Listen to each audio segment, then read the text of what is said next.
Amitabha. Rage is everywhere we look today. The reasons are numerous, but the symptom is singular.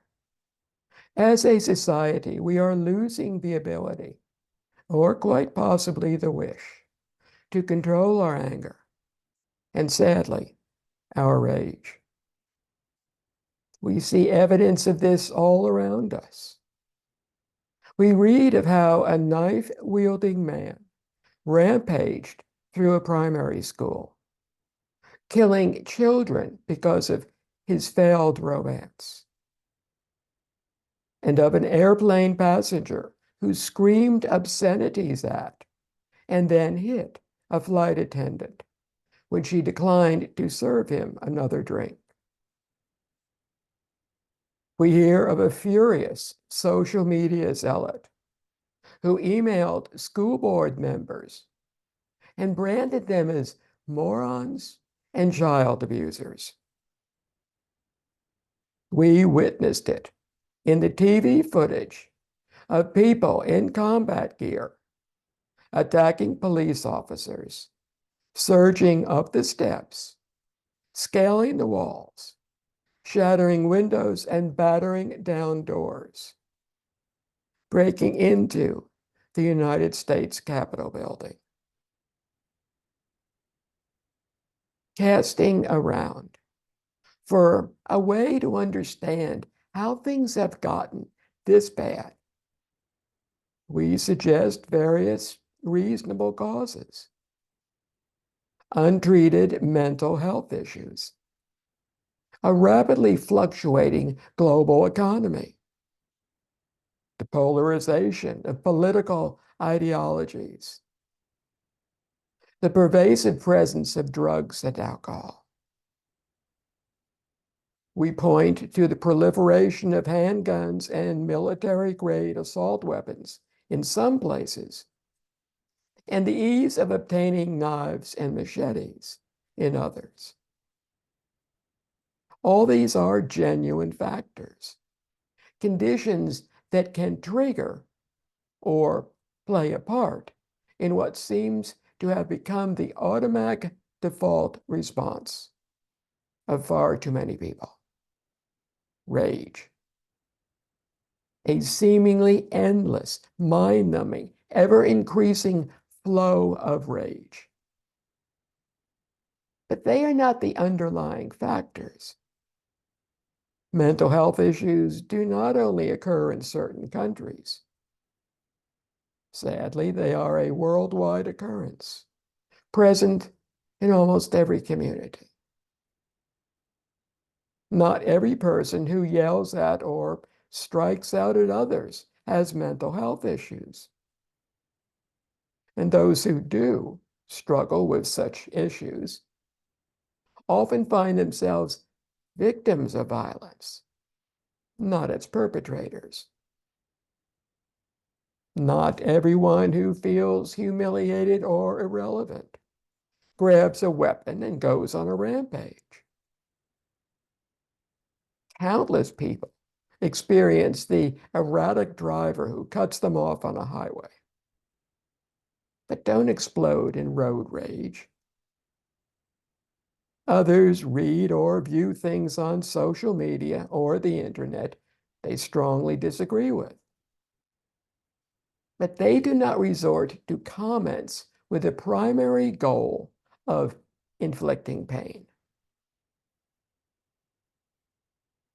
So why, when many people manage to refrain from rage, do increasing numbers choose to act from it?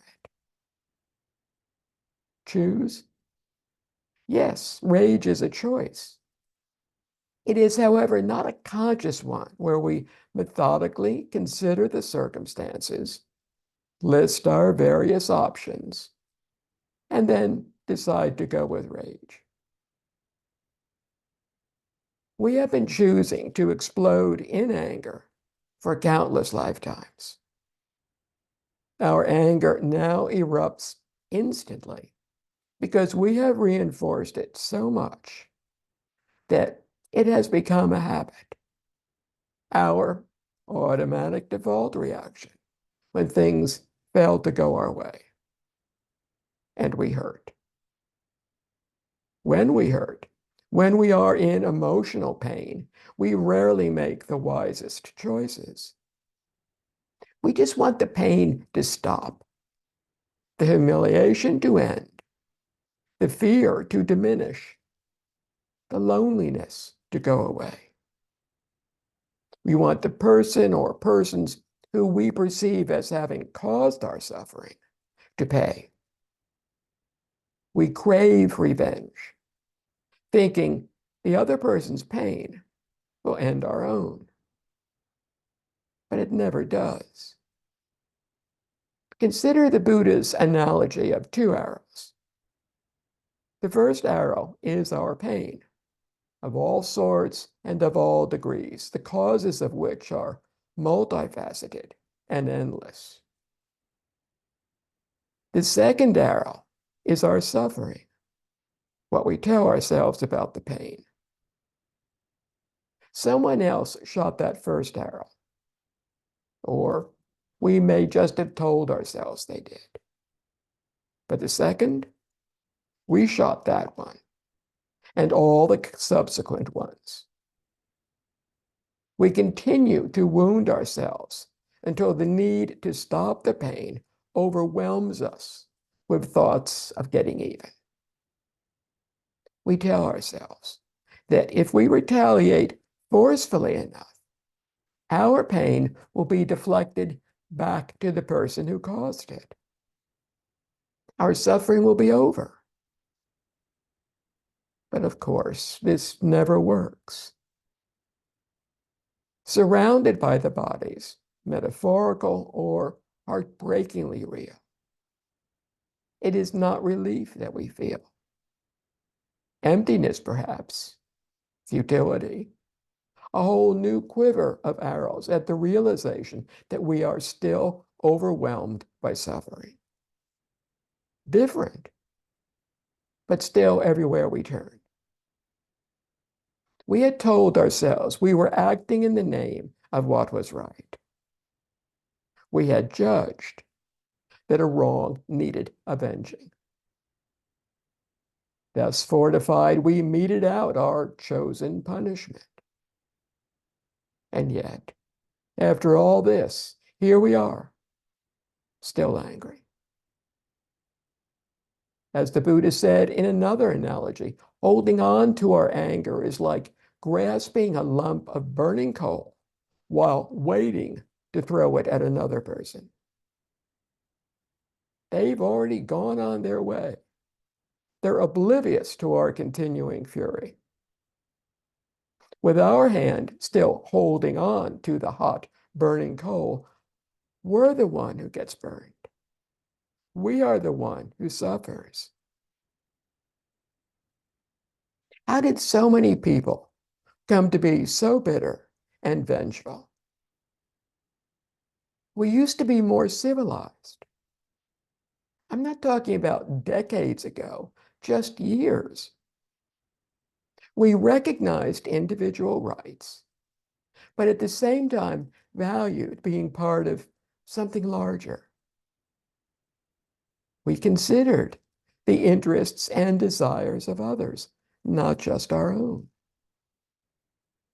It was a time before everyone was glued to screens, TVs, computers, smartphones, for hours every day. It was a time when we had more face-to-face interactions with others. Seeing their body language and expressions, we could judge their reactions. We had a chance to see when our words, careless or intentional, had hurt them. The opportunity to see the consequences of what we said.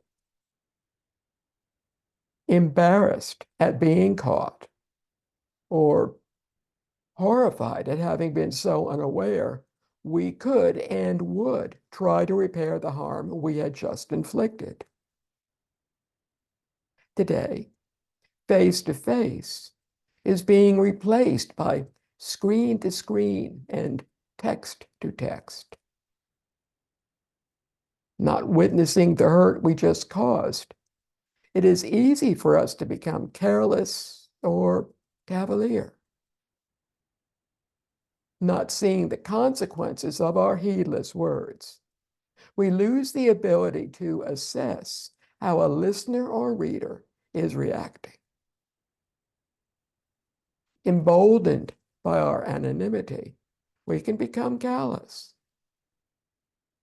Disconnected from personal social interactions, we become increasingly isolated and put our own interests ahead of those of others. And even when we get to the point where we can see the suffering we are causing, we may find that we have reached a point where we no longer care. Our concern is only for ourselves. Minor inconveniences find fertile ground to grow into humiliations and threats to our very being. We reach for our weapon of choice: an anonymous retort, a hateful tirade, a malicious lie, a fist, a knife, or a gun. What can we do instead?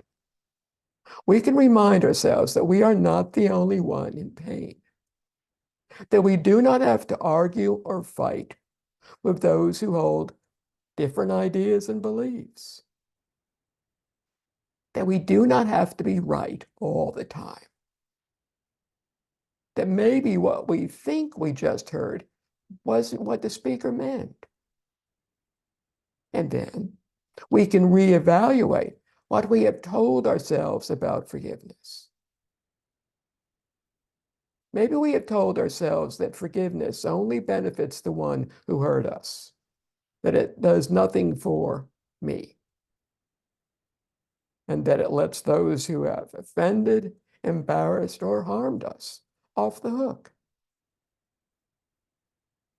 Actually, it can benefit both of us by providing some much-needed karmic relief. When we allow our animosity toward another person to fester, it will grow. What if, instead, we let go of our bitterness for another person? What if we forgive them? The karmic result will depend on how complete our forgiveness is. If we forgive a little, we can reduce our bitterness a little. The more wholehearted our forgiveness, the more we reduce this animosity. By forgiving completely, the animosity is ended. We could even become friends. We will still have to undergo the bad retributions we set into motion with our past actions. But our bitterness will be gone. We will be repaying that karmic debt, not adding to it. If we had known and acted on all this in the past, we wouldn't be here yet again, offended, embarrassed, or hurt by this person. Another benefit of forgiveness is that when we finally calm down, we'll find that since fundamentally our true nature is the same as that of Buddha's, we are by nature good. So when we act from our true nature, letting someone off the hook accords with our nature. Doing what we innately know to be good is such a relief. So very different from when we are angry. When angry, our heart beats faster and we're constantly agitated. We can't sleep or concentrate on what we are doing. Having a more negative state of mind, we find that Minor inconveniences become major irritations. Everything bothers us. Forgiveness can eliminate such problems. So it doesn't just benefit the other person, it benefits us as well. What if the thought of letting someone off the hook through forgiveness isn't what's holding us back? What if we don't want to forgive because we see the act of forgiving someone as weakness? And we don't want to be weak. We want to be strong. A strong person seeks revenge, thus assuring ourselves that strength and revenge are the way to go. We denounce forgiveness as the easy way out. Easy? Hardly. Unless we find ourselves in a situation where our forgiveness arises spontaneously. Most of us find forgiveness to be hard. Too often, the moment we consider forgiving the other person, our anger surges. We suppress it. It erupts again. Such emotional wrestling is exhausting. Screaming, throwing something, emailing a hateful screed, they're easy. Calming down and responding in a civil, thoughtful way takes work. But it'll bring so much relief. A family, a community, a society cannot long survive if its members are self-centered, vindictive, and unable to forgive. The barriers we erect out of our selfishness and intolerance will not protect us, nor will they bring us the better life we believed could be ours. Forgiveness will. Amitabha.